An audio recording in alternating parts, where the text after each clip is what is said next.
जय Shri Ram. Mission depression free Bharat में मैं राशि आप सभी का फिर से हार्दिक स्वागत करती हूँ।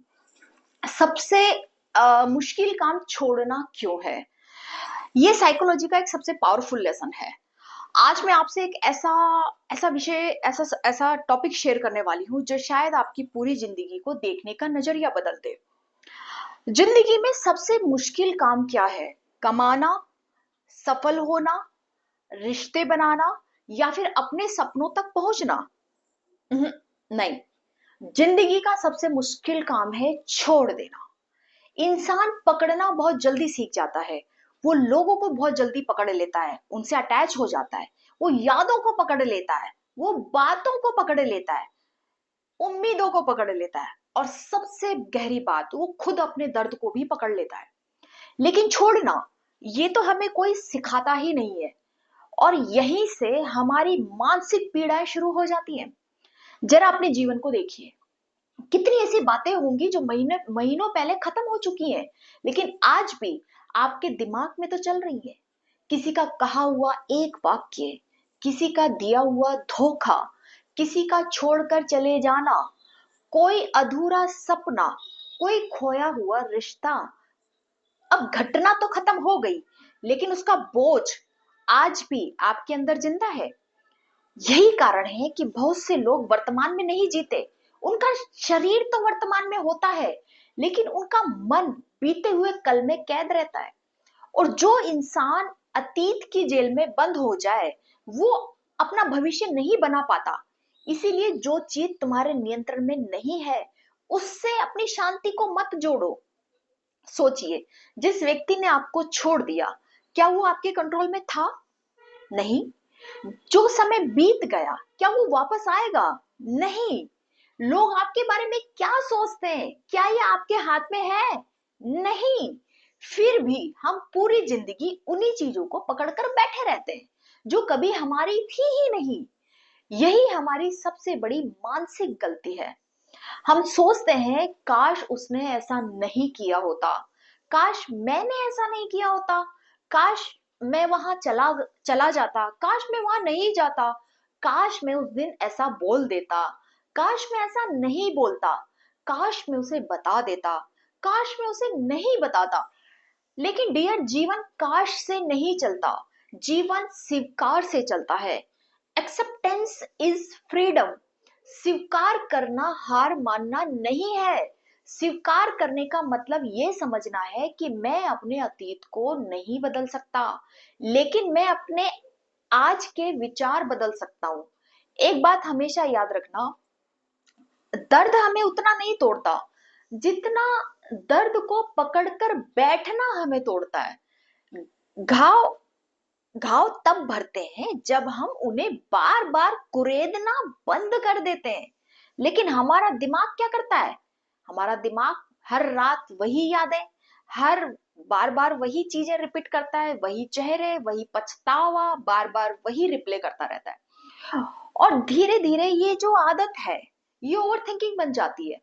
फिर एंजाइटी पैदा होती है। और फिर अ, एक समय ऐसा आता है जब इंसान कहता है कि यार, मुझे समझ नहीं आता कि मैं इतना थका हुआ क्यों महसूस कर रहा हूँ, करता हूँ या कर रहा हूँ। क्योंकि आपका ना शरीर नहीं, बल्कि आपका मन थक चुका होता है। दरअसल तुम्हें घटनाएं परेशान नहीं करती, बल्कि उनके बारे में तुम्हारे बार बार सोचे जाने वाले विचार तुम्हें परेशान करते हैं। और यही सबसे गहरा सत्य है। अब घटना तो देखो सिर्फ एक बार होती है, लेकिन हमारा दिमाग उसे हजारों बार जीता है। यानी जिस बात ने आपको एक बार चोट पहुंचाई, आप उसे अपने विचारों से रोज नया जीवन दे रहे हैं। यानी आप उसे रोज ताजा कर देते हो, रोज अपने जख्मों को कुरेद देते हो। आप इस घाव को रोज रोज कुरेदते रहते हो। अब एक सवाल खुद से पूछो यार, क्या मैं वास्तव में उस इंसान को पकड़कर बैठा हूं या फिर उसकी यादों को? क्या मैं वास्तव में उस रिश्ते से जुड़ा हूं या उस कल्पना से जो मैंने अपने मन में बना ली थी? अक्सर हम व्यक्ति से नहीं, बल्कि उस उम्मीद से जुड़े होते हैं जो हमने उसके साथ जोड़ ली थी। और जब उम्मीद टूटती है तो हमें लगता है कि हमारी पूरी दुनिया टूट गई। साइकोलॉजी कहती है कि जिस चीज को तुम जितना कसकर पकड़ोगे, उसे खोने का डर उतना ही बढ़ेगा। इसलिए बुद्धिमानी पकड़ने में नहीं है, बल्कि हल्का होकर जीने में है। अब सवाल आता है कि छोड़ें कैसे। सबसे पहला कदम है सच्चाई को स्वीकार कीजिए। जो चला गया वो चला गया, बार बार उसे सोचने से वो वापस नहीं आएगा। दूसरा कदम, अपने कंट्रोल की सूची बनाइए, लिस्ट बनाइए। आज मैं क्या बदल सकता हूं? अपनी सोच, अपनी आदतें, अपनी दिनचर्या, अपना स्वास्थ्य, अपना चरित्र, बस इन्हीं पर अपनी एनर्जी लगाइए। तीसरा कदम, हर सुबह खुद से ये कहिए कि आज मैं उस चीज के पीछे अपना टाइम और अपनी एनर्जी बर्बाद नहीं करूंगा जो मेरे कंट्रोल में ही नहीं है।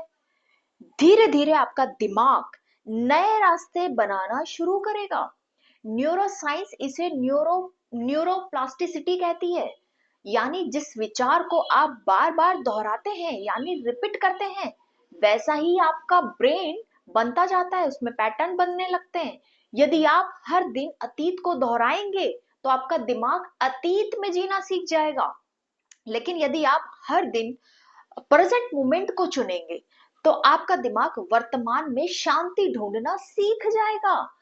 इसीलिए कभी कभी छोड़ देना ही शांति की शुरुआत है।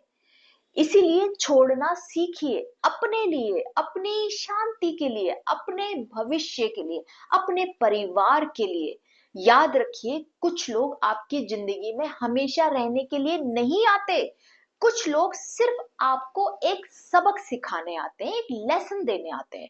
और अगर आप उस सबक को सीखने के बजाय उन्हें पकड़ कर बैठ जाएंगे तो जीवन आगे नहीं बढ़ पाएगा। इसलिए जो चला गया उसे जाने दीजिए, जो बदल गया उसे एक्सेप्ट कर लीजिए, और जो आपके कंट्रोल में है उसे पूरी ईमानदारी से बेहतर बनाइए।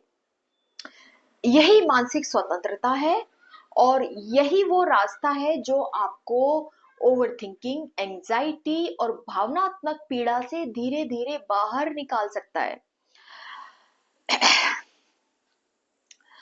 याद रखिए, जिस दिन आपने छोड़ना सीख लिया, उस दिन आपने जीना सीख लिया। जय श्री राम।